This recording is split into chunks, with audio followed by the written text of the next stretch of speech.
All right, so how do you tell a true visionary from someone who's just really good at conning people? It's a question people have been asking forever. Especially when you're talking about somebody Yeah. super charismatic, a little bit controversial. Yeah. Someone like, well, JD Vance. Oh, yeah, that's a great example. That's who we're going to unpack today on Grifter or Gifted. Okay, great. So is he changing the world? Or just his bank account. Right. And JD Vance is a really interesting case study. Yeah. Because his journey has had so many twists and turns. So many twists and turns. We're talking about the guy who wrote Hillbilly Elegy. Right. That book about poverty and Appalachian culture. Huge bestseller. Yeah, and then a few years later, he's all in on Magier. Yeah. Runs for Senate. Becomes Trump's running mate. Yeah. So how do you even begin to reconcile those two versions of JD Vance? That's the question. So we've got a ton of sources to go through today. Articles, biographical info, his own writings. Oh. And we're trying to figure out what really shaped him. Oh. Like, did his background actually, like, inform his worldview? Yeah. Or was that just, like, a convenient narrative to help him get famous? Yeah, and that question has followed him his whole career. It feels like it has, yeah. So let's start at the beginning. Okay.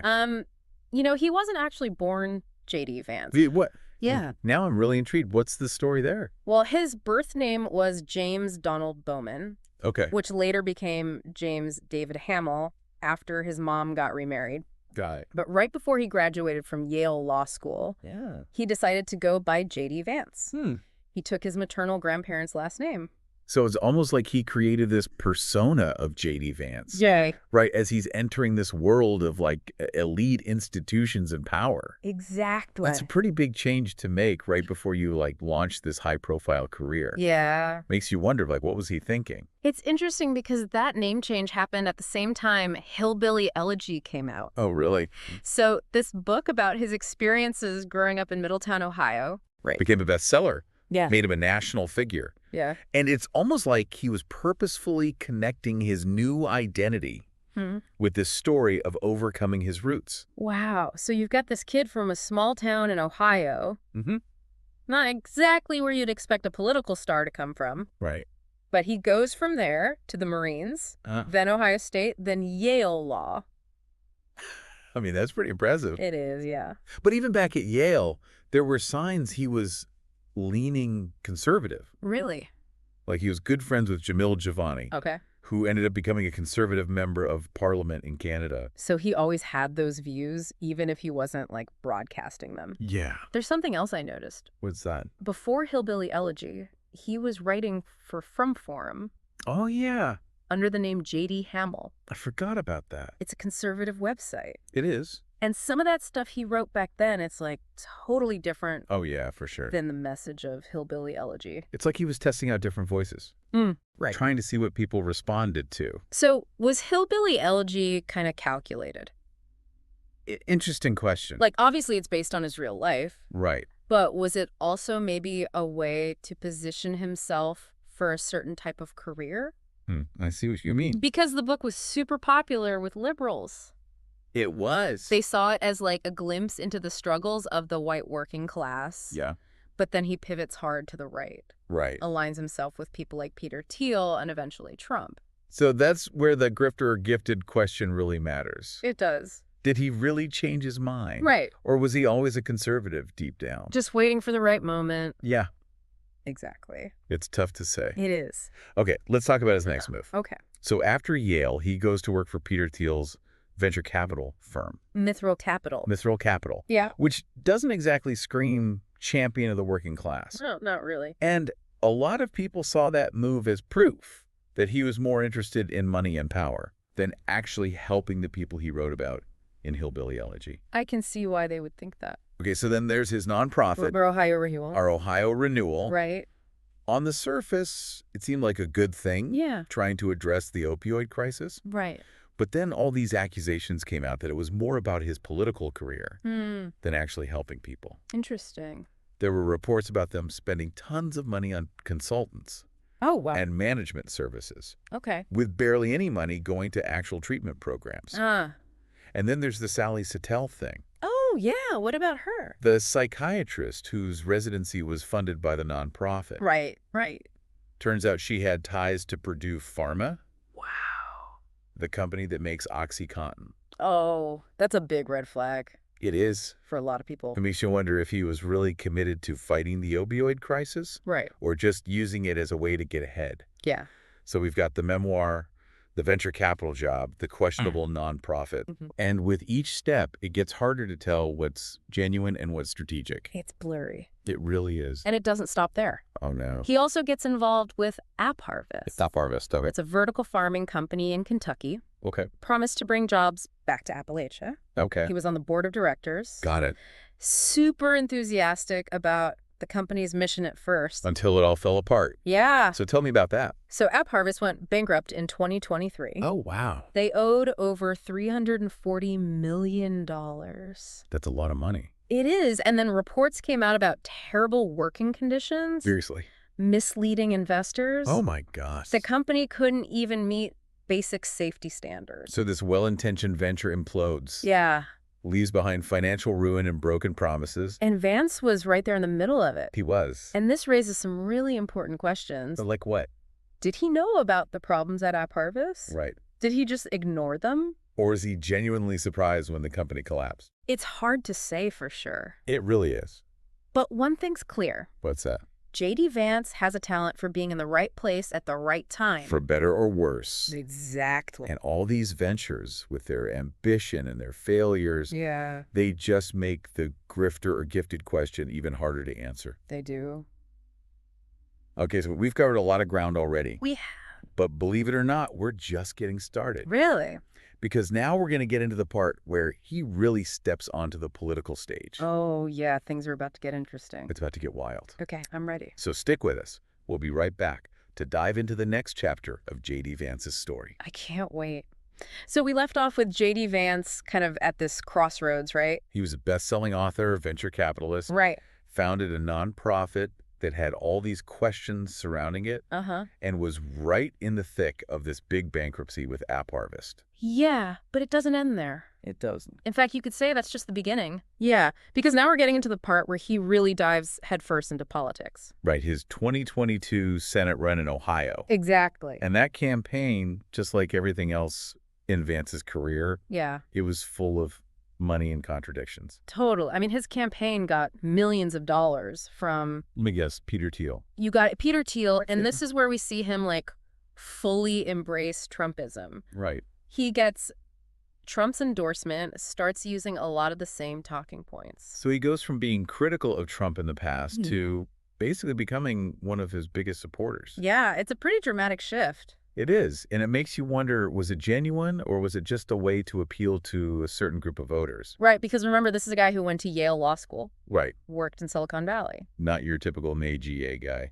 No, not really. So he wins the Senate race, beats Tim Ryan. He does, but even as a senator, he can't seem to avoid controversy. That was one of his first big moves. He co-sponsored a bill with Marjorie Taylor Greene. Oh, boy. To ban gender-affirming care for minors. Wow, and not just ban it, but make it a federal crime. Exactly. With possible prison time for healthcare providers. That's pretty extreme. It was a very extreme stance, even for a lot of Republicans. It definitely pushed away a lot of moderate voters. It did, but it also made him even more popular with a certain part of the Republican base. Right. And then just when you think you've got JD Vance figured out, What happened? Trump picks him as his running mate for the 2024 election. Which, again, was a surprise to a lot of people. Totally, considering all the things Vance had said about Trump before. But it was a strategic move by Trump, right? Oh, definitely. Trying to appeal to younger voters. Right. And someone who could maybe bridge the gap between the establishment Republicans and the MAGA wing. Yeah, exactly. But even as Vice President Vance couldn't stay out of the news. I know what you're going to say. All those comments about Kamala Harris, Yeah. Democratic nominee. What did he say again? He said something like, the vice president doesn't really matter, which a lot of people saw as dismissive and disrespectful. Especially since Harris was the first woman of color on a major party ticket. Exactly. And then there were the childless cat lady's remarks. Oh, yeah, those went viral. He was trying to paint a picture of the Democratic base. Right. But it came across as really insensitive and out of touch. It did. Totally backfired and alienated even more voters, especially women. Yeah. And then there was his flip-flopping on abortion. Oh, right. First, he supports a national ban. Yeah. Then he says Trump would veto it. Led to this really awkward moment during the vice presidential debate. It's like he was trying to appeal to the most extreme Republicans Right. while also seeming moderate to everyone else. It really does make you wonder, is this what he actually believes, or is he just playing the game? Yeah, is it genuine conviction or calculated opportunism? Right, because maybe he's just changing his positions based on who he's talking to, Yeah. but maybe he really does believe all of it. Even if his beliefs seem to shift depending on what's politically convenient. And it's important to remember the people he's aligning himself with. Trump, Marjorie Taylor Greene. They're known for being divisive and inflammatory. They are. And Vance, with his intelligence and the way he talks, Yeah. he could be seen as making those ideas seem more intellectual. Right, like he's packaging them in a way that might appeal to a wider audience. And that brings us to one of the most troubling things that happened during his campaign. What's that?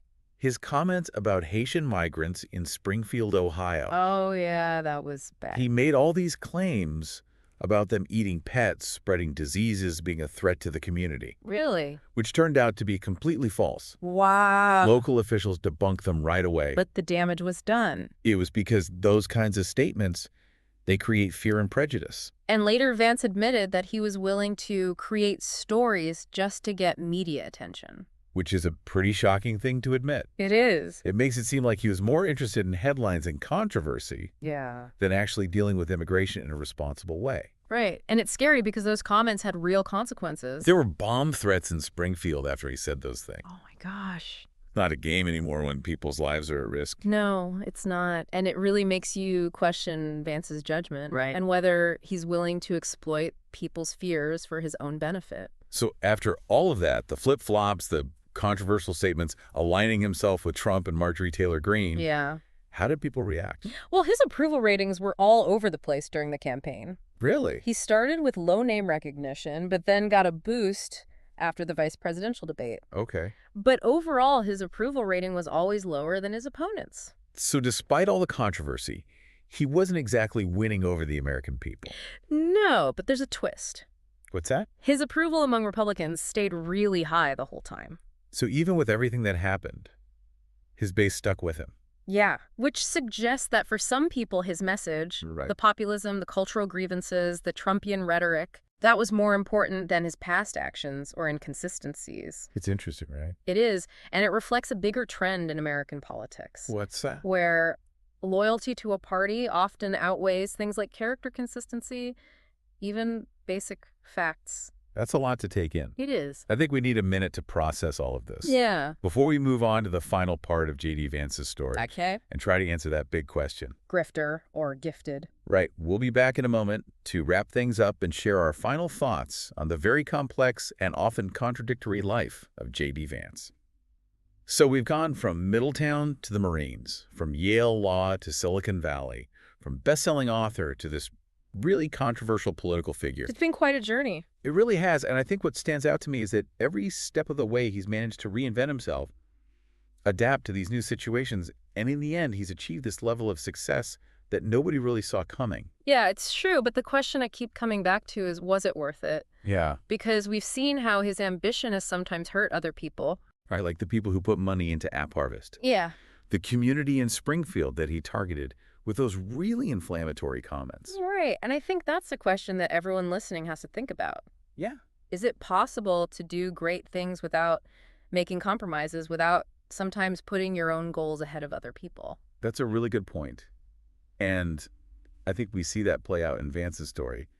He obviously wants to succeed, but he's also shown that he's willing to cut corners, take advantage of people, and kind of compromise his values to get there. Exactly. And that's what makes him so interesting. He's this mix of ambition and authenticity, genuine belief, and calculated opportunism. It's hard to say for sure if he really believes the things he says or if he's just playing the game. Totally changing his message depending on who he's talking to. So after all of this, after looking at all the information and Yeah. trying to figure out his contradictions, Yeah. where do we land on the big question, grifter or gifted? I have to admit, I'm still not sure. Me too. It's tough. There's no easy answer here. JD Vance is a complicated guy who doesn't fit neatly into any category, Right. but I do think there are some important things we can learn from his story. Okay, I'm listening. What do you think? Well, first, I think it's important to remember that being ambitious isn't a bad thing in itself. Okay. It's what pushes people to do great things, to push boundaries, to make a difference in the world.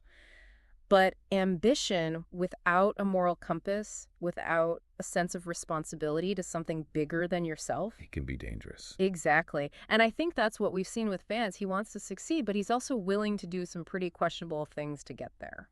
Right. And the second thing, I think we need to be more critical of the information we see, especially with social media and how everyone's trying to control the narrative these days. It's easy to get caught up in a good story, especially when someone's presenting themselves as like a champion for the little guy, But we have to look deeper than that. right? Look at their actions and hold them accountable for what they say and do. Exactly. It's not enough to just listen to what people say. You have to pay attention to what they do, how they treat others, and if their actions actually match their words. I like that. And the last thing, I think JD Vance's story reminds us that we're all capable of changing both for the better and the worse. Yeah, he started out wanting to help working class Americans, but somewhere along the way, he got lost, maybe seduced by power, money, and fame. It's a cautionary tale for sure. And it makes you think about ambition, the corrupting influence of power, and how hard it is to stay true to yourself in a world that often rewards being ruthless and promoting yourself. And I think that's a good place to end this conversation. JD Vance's story is still being written. Right? He's the vice president-elect now, with the potential to really shape the country. Will he use that power to make positive changes, or will he just keep putting his own ambitions first? Only time will tell, and to all our listeners, we encourage you to keep learning about this, look at the evidence yourselves, and come to your own conclusions about JD Vance. Is he a grifter, or is he gifted? Thanks for joining us on Grifter or Gifted. We'll be back next time with another deep dive into the lives and legacies of today's most interesting and controversial figures.